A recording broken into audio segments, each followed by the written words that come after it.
Hello, I'm Nora, and welcome back to Novels with Nora.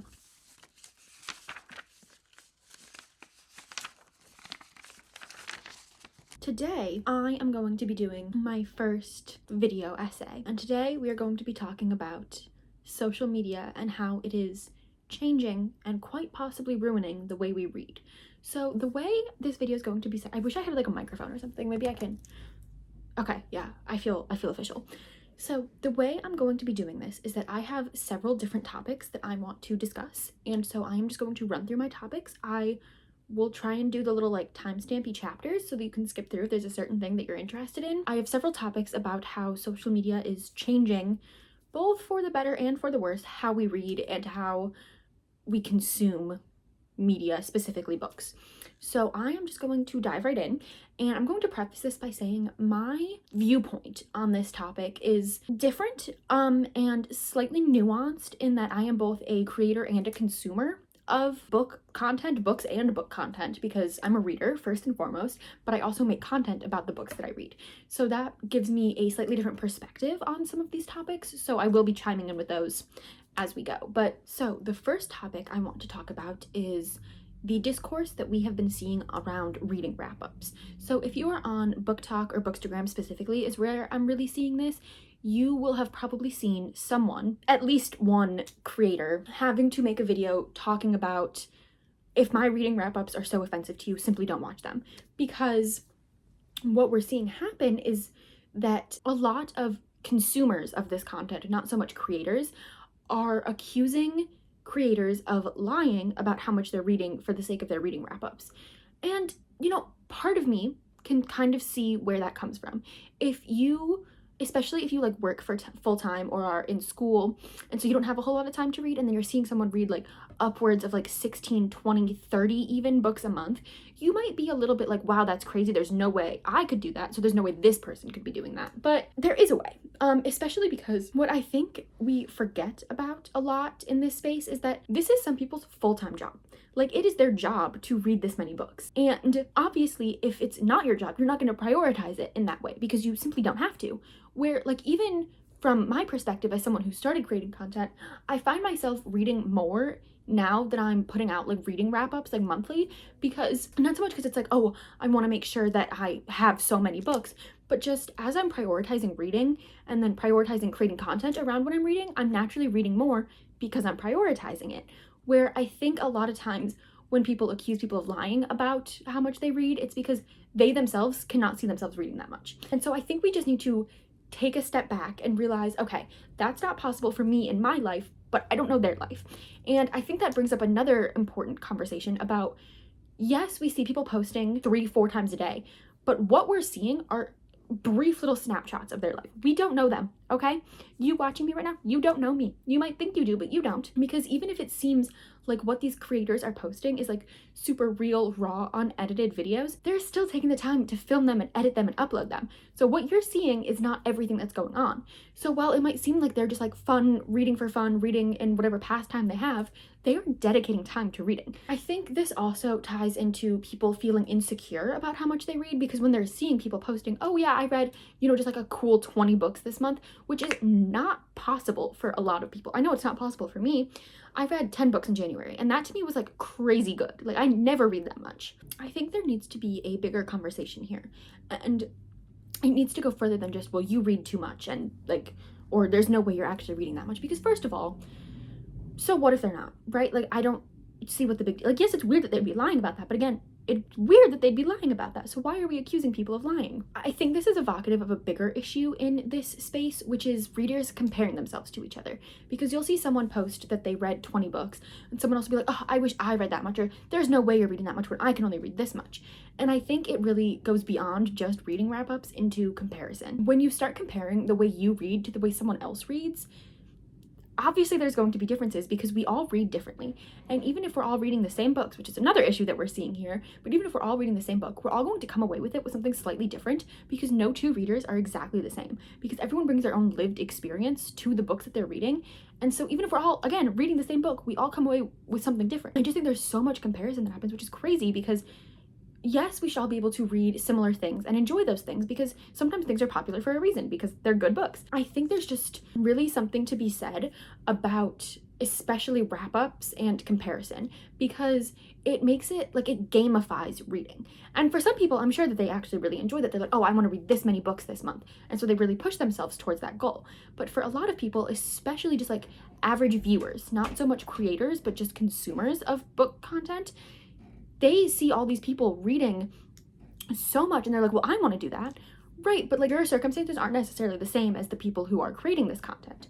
So I think we just need to take a step back and realize this is someone else's life and it's not your life, and that is okay.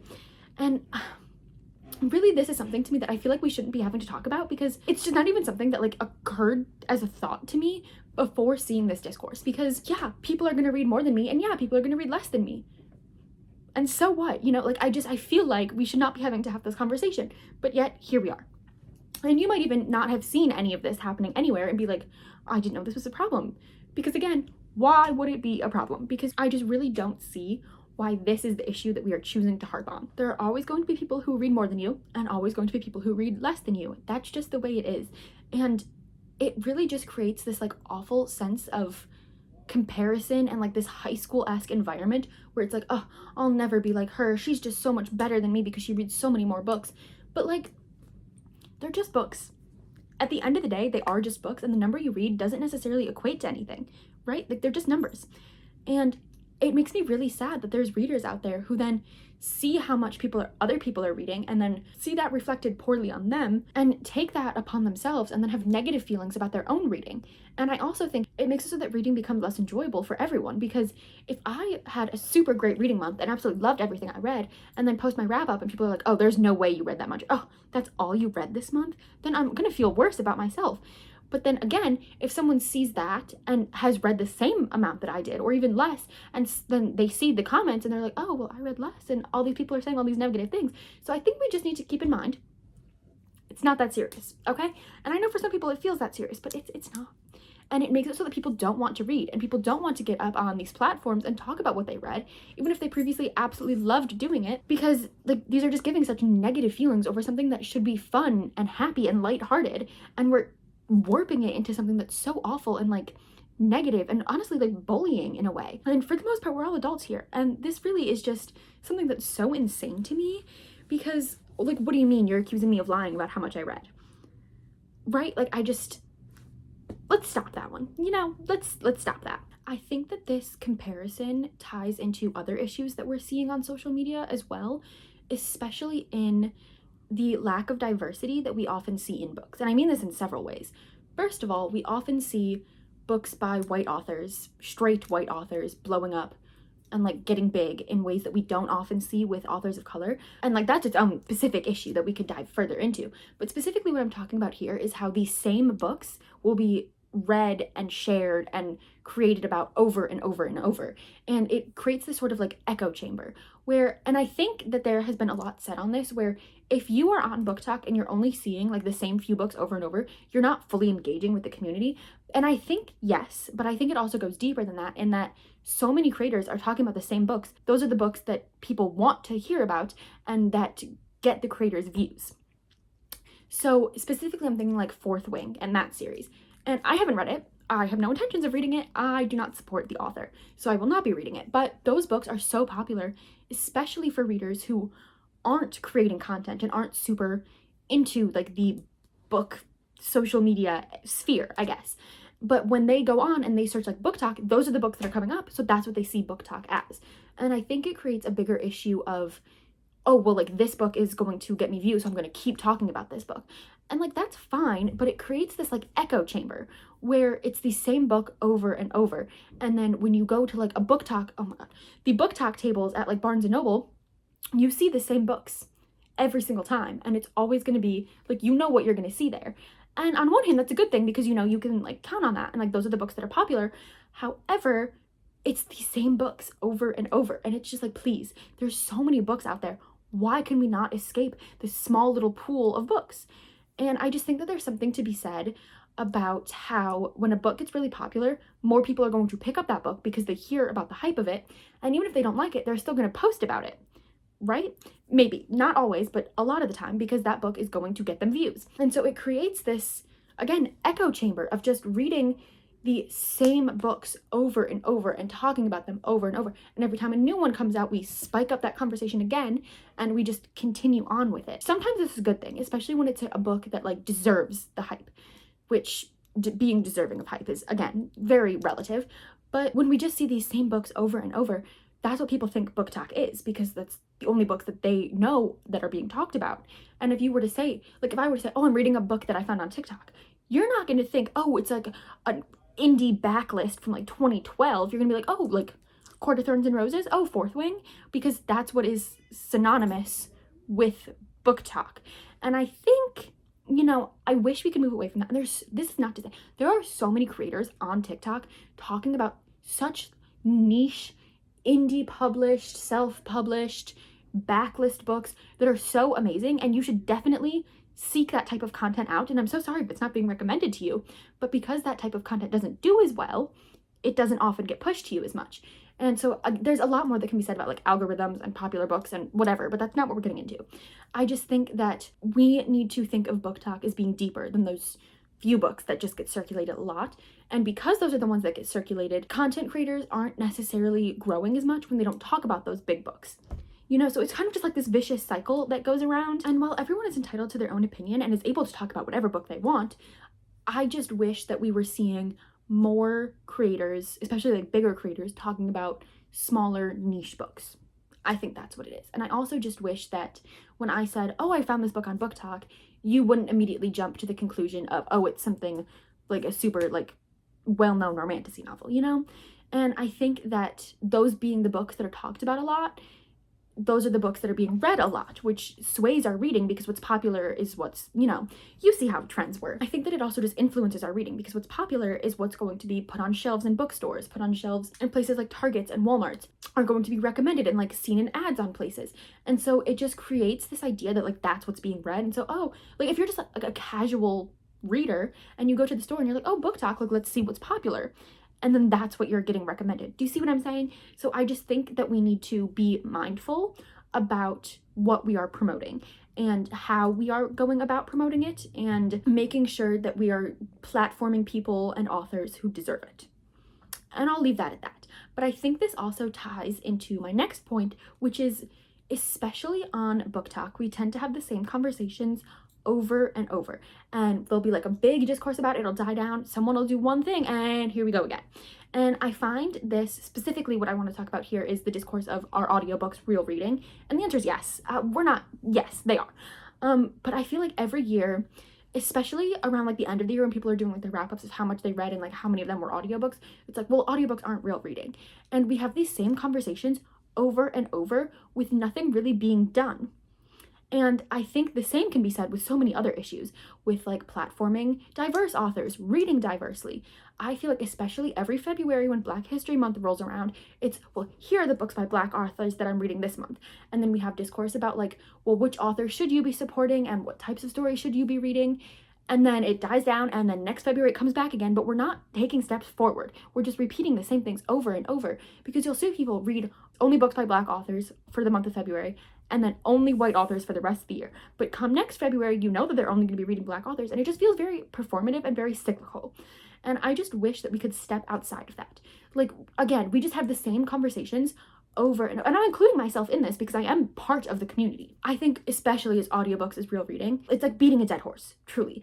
Everyone has said their piece, and yet everyone keeps saying their piece, because we're not getting anywhere. We just keep having the same conversations over and over. And again, I don't even know what else to say, because nothing is being done. We just keep saying the same things over and over. And it's like, at some point, we just need to stop talking. Okay? Yeah, I said it. Because, and I see the irony in this as someone who gets on here and just talks. But if we're not doing anything and we're not learning from this, then what's the point? You know? Like, if I'm going to get on here every month and say, yes, audiobooks are real reading, why do I need to keep repeating myself? I've made my point clear. We can move on. So it just feels performative in that way. And I just think that we can do so much better, and especially people with big platforms, people with like any type of platform, they can use their voice to say so many things. Why are we saying the same things over and over? Okay, and that's where we leave that. The next topic I want to touch on is how certain genres are viewed and how certain readers of those genres are viewed. Specifically how especially romance readers and romance novels are judged. I think that there has been a lot of discourse about this, where people who read only nonfiction tend to look down or sometimes look down upon people who read only romance. Romance readers, because they've historically and typically been women, have always been looked down upon. It's just how it's always been. Especially romance as a genre has always been judged. And so people who read romance, which is why I think Book Talk is an amazing thing, because it's really made it so that romance readers have a community. Like, even if they're not creating content, they have a place to go to engage in this content. And I love that so much. I genuinely don't think that the good of TikTok, and especially for romance readers, can be overstated, because it's done so much to help that community of readers specifically. However, I think that because romance readers have always been and have historically been judged for what they read and the content of the novels they read, that we have just given a bigger platform to those people who are going to judge them. So I think that no matter what you read, you should be able to read it. There shouldn't be any judging in that. And anyone who thinks that they are a better reader than anyone else for reading a certain genre, they're just wrong. They just hate fun, is what it is. Because you can read only nonfiction, and like, that's totally fine, but you then don't also have to hate or judge people who read other things, right? And then if you read only romance, you don't have to judge other people for being like stuck up or not having any fun. You know, we can all read what we want to read. There does not have to be like, again, it goes back to like that competition of who's a better reader.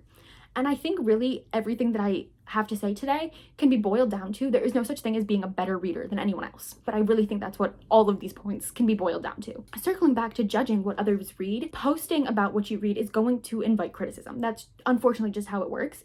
However, it's very interesting that the way it invites criticism is about what is being read, specifically what genres are being read. It was the beginning of this year where someone, I believe is a woman, she was talking about how she was like, saw herself as being better than everyone else because she only reads fiction. And she, like, no, you can't learn from any genre other than fiction. And I think that's just wrong, first of all. But I think it also discredits a lot of other genres and every other reader. So I just think that we need to, again, take a step back and realize all reading is good reading, because if we're reading, that's really all that matters. You know, like, it's, again, not a competition. We can all read what we want to read, and there's room for every reader and every genre. A bone that I do have to pick with romance readers specifically, unfortunately, I'm sorry, is how they will ask for the spice level of every single book that they see recommended. I saw a TikTok, it was actually an Instagram reel the other day, of this woman promoting her book as it being about like Black joy and Black love and a Black woman getting the love that she deserves. And I was like, oh, this sounds really interesting. Like, I saved it to my Goodreads. And then I went to look at the comments to see if people, just like, as someone does, they go to the comments. And someone just says, what's the, and didn't spell out the word spice, just put like the little pepper emoji. So asking, what's the spice? And I'm like, ma'am, please. In some cases, yes, that is called for. And that's, you know, fine. This was clearly not the case. Like, I won't be able to find the reel again. But it was just very clear that this was like not that type of novel, you know, and there's nothing wrong with that type of novel. It just was not this. And I think that brings up a bigger point of romance readers asking for the spice level of everything, and publishers then feeling that they need to include spice or sex scenes in everything because that's what readers want. And yes, the publishing industry is going to cater towards what is wanted, and that happens to be like these smutty sex scenes in books, which is totally fine. However, we don't need that in everything. This book specifically in this Instagram, it was a YA novel. We should not be having sex scenes in YA novels that are meant for children ages 12 to 17. We do not need to be putting sex in those books. Now, again, I personally have no problem with sex scenes in books, just not books that are targeted toward children. And I think that's should be normal. As these types of like smutty romance novels become more and more popular, people expect that to be from like almost every book that they read. And that's a totally normal thing to expect if that's all you've been reading, and then you start to branch out and you're just not quite used to it. Totally understand. However, asking for the spice level of every single book that you see recommended to you is just insane to me. Like, I'm sorry, that's just insane.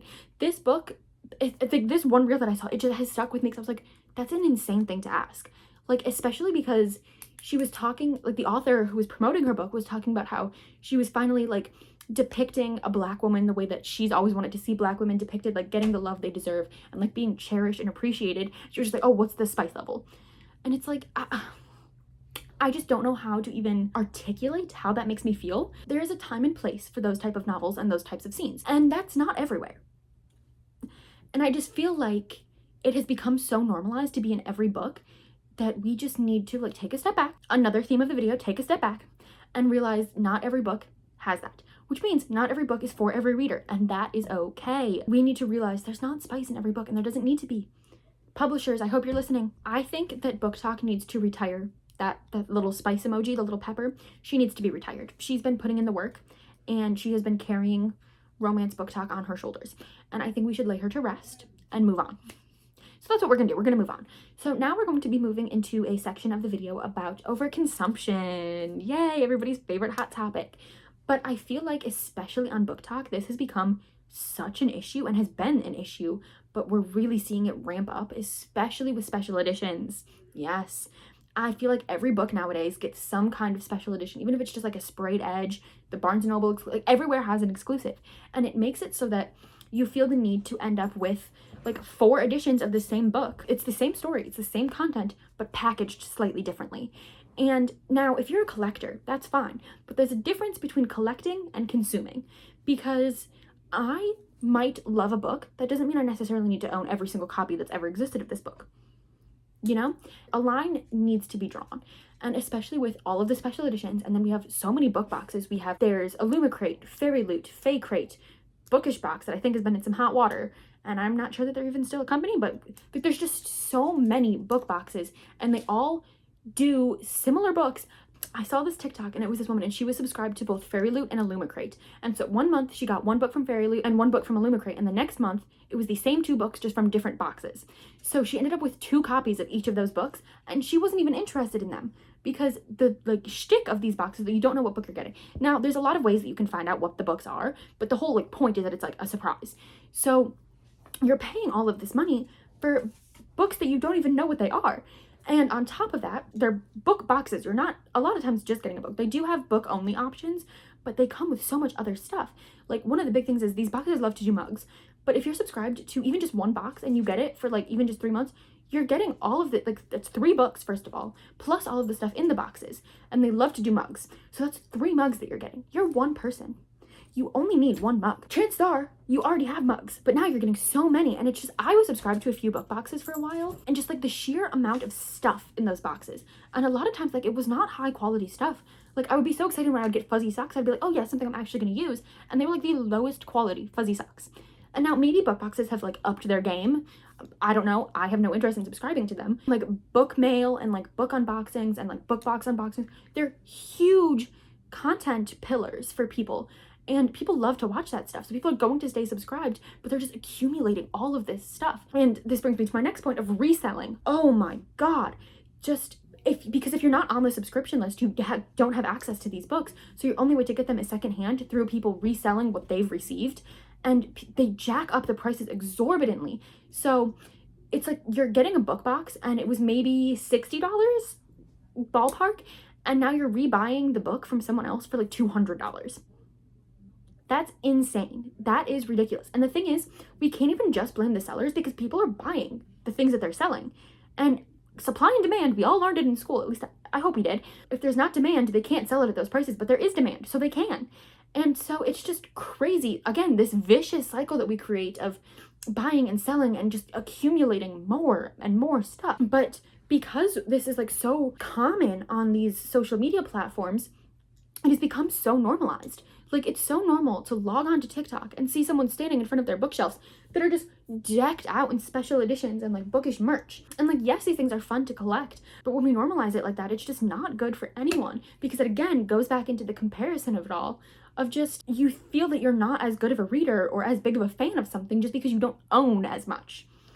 And that in and of itself is a huge problem. I think it just keeps getting worse when we just keep having new companies created. And like, don't get me wrong, I love supporting a small business, but at some point we just have to draw the line. With all of these new like reading accessories that we have, there is a creator on YouTube specifically is where I follow her, and I will link her down below in some of her videos, where she does like de-influencing you from like reading accessories.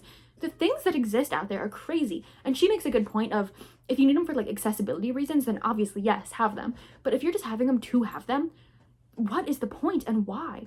And really the point comes down to, it makes good content. It's fun to unbox, it's fun to show off, it's fun to talk about, and it gets them views. And people enjoy watching it. But it skews the way we see reading because we see it as this thing to be consumed. I think it just really divides reading as like a hobby and then collecting books and buying things for reading as its own separate hobby. They're both fine things that like are totally normal to engage in, but at some point, again, you just have to draw the line. Our angle changed a little bit, but the line needs to be drawn because it gets to a point where it's too much. Something that I think really drives this is the run, don't walk. You need this now. You needed it yesterday. Creating this sense of scarcity and this like FOMO around these products that do not change the way you read really, but make it so that it seems like you're a better reader. And it just drives up the demand for these things, especially like special editions, book boxes. Just it creates this crazy like frenzy almost about just needing things. Reading is really not about that. It's about like consuming the books themselves, which you can do for free. At the end of the day, that's what it comes down to. And this FOMO has so many negative side effects on so many aspects of reading. I think a huge one is how it can skew people's reading tastes. Because when you get on TikTok and you scroll through and every other video you're seeing is about this like newest Ali Hazelwood book, and you're not really into romance, but you see every single person that you see talking about it, you're like, well, maybe I do need to read it because everyone's talking about it like they absolutely love it. And even if they're not saying good things about it, they're still like, oh, well, I want to be a part of this conversation. So you go out and you read the book and you're like, well, I don't even like romance, so I didn't like this book. But it ends up skewing your reading taste and how you read because you just want to be part of this community that should be inclusive of everything, but instead tends to harp on, again, the same few things over and over. So it just, again, skews the way people read. And now I'm sure there's a lot of people who consume book content and it has no impact on how they read. But I know for me, especially being constantly like knee deep in this community, I'm always seeing new books that I want to read, and it makes it so that the books that I do have don't seem as exciting anymore because no one's talking about like the backlist books I have from like 2013, but like that's what I own. But I feel like I then need to like go out and get new things to make my content more exciting. And so I think what we really need to keep in mind is that these content creators are just people. We're all just people. At the end of the day, we're all just readers and we're all just here for fun. And yes, it's some people's jobs, but again, at the end of the day, we all just want to have fun with what we're reading. And I fear that social media is making it so that it's not as fun anymore. How many people have we seen on, I feel like Bookstagram, especially because it's all about aesthetics, have we seen being like, I have no interest in reading anymore because what I'm reading is not what people want to see, and so my content isn't getting, engaged with. And like, there's something to be said about like the numbers of it all, but also if you're putting time and energy into making content that no one's seeing, you're not going to be interested in it anymore. I think I've seen a lot of people step away from Bookstagram, and I still keep up with them on like Goodreads and Storygraph, and I think they're reading so much more now than they were when they were like more active in the community, because there's just something about it that it just can be so draining, especially if you're not reading all like the super popular books. It just feels like you're yelling into a void and there's no one there to yell back. And sometimes that's really sad. And it takes like a certain kind of person to be able to do that. And it makes me really sad for the community because I can see what this community could be. I can see it so clearly. But we get lost in like the FOMO and like the keeping up with the Joneses and the comparison of it all. And it really skews the way we enjoy reading and how much we can enjoy it. Because at the end of the day, it really comes down to, we're all just trying to have fun. We're all just trying to read good books. But when we're so caught up with well, I need to be a good reader, what does that mean? What does that mean to you, to be a good reader? Because to me, that means reading things that I enjoy, right? But also, I think there's just so much that goes on social media, and it just takes away from the enjoyment of just opening a book and reading it, because then it feels like, well, I need to talk about what I'm reading and I want to see what other people have to say about this. And I think that's something else, is that you can't just enjoy something. You need to then be able to explain why you enjoyed it. And sometimes you can't. Sometimes it's just, I had fun with it and it was good and I liked it. You don't have to explain why you liked it. You can just say, yeah, I really liked this book. But there's going to be people in the comments, well, I didn't, so why did you? Or I didn't, so I know you shouldn't either. You see what I'm saying? It creates this vicious cycle of, well, that's not my opinion, so why is it yours? Social media has really just caused so many problems, so many things that I'm not even gonna get into, but like even just outside of the book community. But it's just really, I don't want to say it's ruining the way we read, because that's absolutely not the case, because there's still so many people who aren't unaffected by it, but it is definitely changing the way we read. That scares me a little, because it's going to continue to change things, and I'm a little scared, honestly, for where we're gonna end up at the end of all this, because what is the end? What is too much? So there's a lot of things. I could go on forever, honestly. There's so many things I could say about how social media is ruining, changing. Some people might even say making better the way we read. I would love to hear your opinions, and if there's anything that you wish I had talked about here or that you would like to talk about. I would love for the comments to be like a discussion board where it's like you post and you respond to someone else's. That's my dream, honestly. You know, so if you want to do that, go for it. But I would just love to hear other people's thoughts on how social media is changing the way we read. If you have experience with how social media has changed the way you specifically read, or if you find yourself reaching for certain things because of social media or changing how you read because of it, I would love to hear that. Like me specifically, I get a lot of book recommendations for social media. I do. And I don't think there's anything wrong with that. However, I think the problem, and maybe not even problem, but I think for me, it's a lot of, oh, well, I want to be reading like the newest thing with everyone else, you know, but I don't go out and buy new books all the time. I wait for my library holds to come in. And so a lot of the times, by the time I get around to reading something, the hype has really died down and it feels like, wait, guys come back. Like I'm getting around to it now.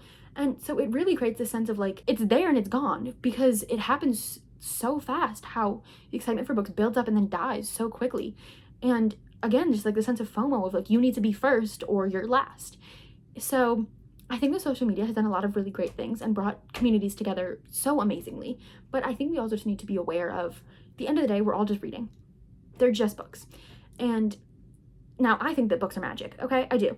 But I think at the end of the day, in this case, they're just books, okay? They're not going to make or break anything. I think we just need to go back to enjoying reading for the sake of reading. And I think that we will all see our lives improve. I think once we realize that they're just books and we are just readers and we're all just people, I think we will see the world start to heal a little at a time. I hope that something I said here today resonated with you and that I wasn't just rambling on for 36 minutes, but I hope you enjoyed what I had to say. Please add to the conversation in the comments, share if you disagree with something I said. I would love to hear your take on it, but that is all I have to share with you today, and I will see you again soon. Thank you so much for watching. Go ahead and subscribe if you enjoyed this, like the video even, and I will see you in my next video. Okay, thank you. Bye.